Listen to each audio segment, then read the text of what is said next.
All right, it's amazing to think we're already more than halfway through this season. It's October, district races taking full shape. The playoffs are coming soon. Our first nominee comes from last Friday night's game of the week.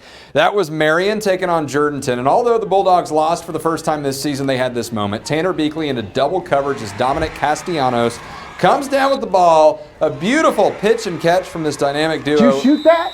No, what do you think? Jack Green, the real czar of high school football, shot this. That's good photography right there. Amazing stuff. All right, number 2 coming to you from undefeated Johnson's big win over Churchill. Alejandro Tavarez. Look at him get through not 1, but 2. 3 tackles, some great balance, gets into the end zone. He had 3 touchdowns in this game. Johnson, you just showed him in your TNL poll, 6-0 on the year. And also shout out to Cruz Kirwan for the throw there. Finally, same district, what a slugfest it was between Madison and Reagan on Friday night. The whole Reagan defense we're nominating for this one, up 5. Madison on 4th down, trying to drive the field and take the lead, but Reagan was able to force the turnover as Donnie Lawrence gets the game-sealing interception.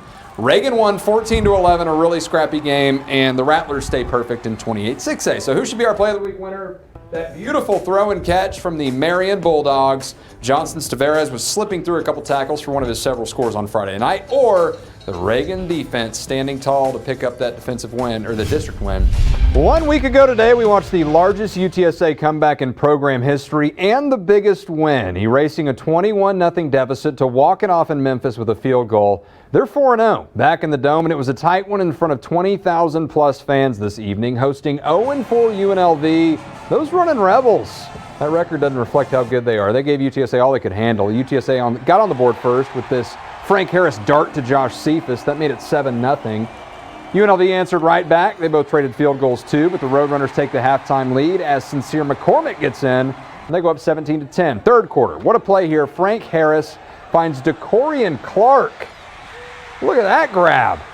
14-point lead for the Runners, but the Rebels not bowing down. They get back within 7, get the ball back. One last shot, but Clarence Hicks and DeQuarius Henry there to shut it down with the sack. UTSA is 5-0, 24-17 the final. We played okay.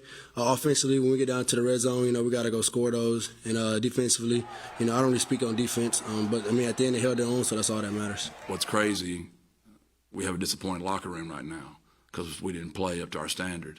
And that's when you're coaching a bunch of mature kids that believe in the triangle. It just every time we feel like we're falling off, we got to come together and we stick together. And that's one of the things you could tell is different from last year. Some of those closer games we would have ended up on the losing end. But we really matured, we really come together, and that's a big factor. It helps us.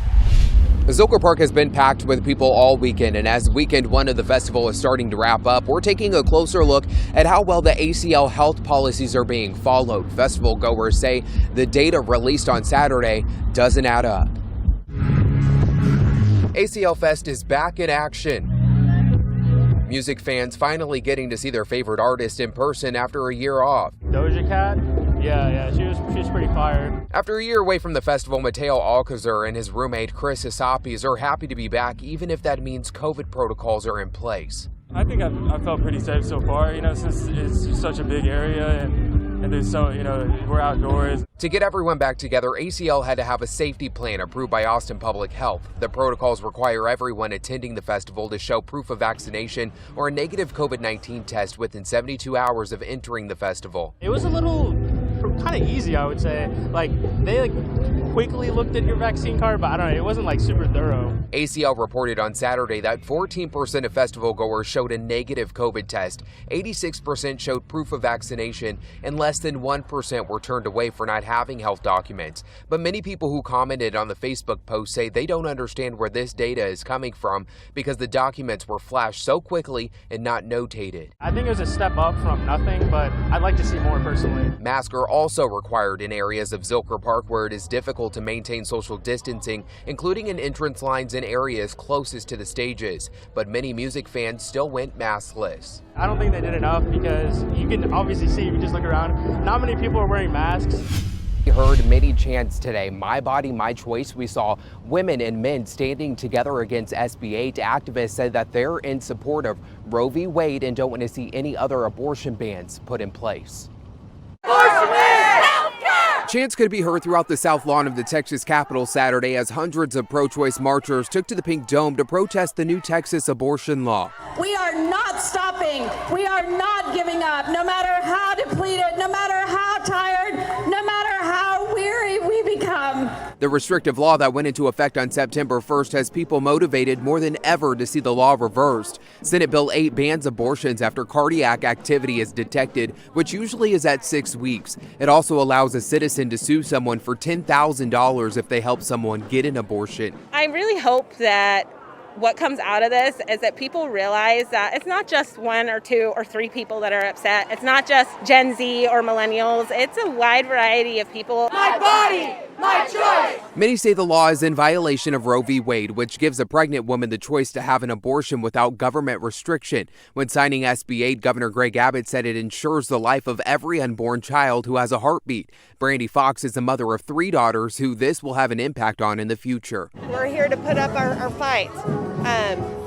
Not with our fists, but with our voices and our presence. Many women who gathered here shared the same message, saying it's their bodies and they should be able to make their own decisions. I cannot believe that we're going back and erasing all the progress that we've made over the past half century. At least 2 more lawyers came forward Saturday saying they have violated SB 8. Lawyer Elizabeth Austin says she will continue to help those who need abortions and had one message for the counter-protesters in attendance. Come sue me. I dare you. Now, these marches are happening as the U.S. Supreme Court is set to hear oral arguments on Monday that will determine the future of abortion rights for all Americans.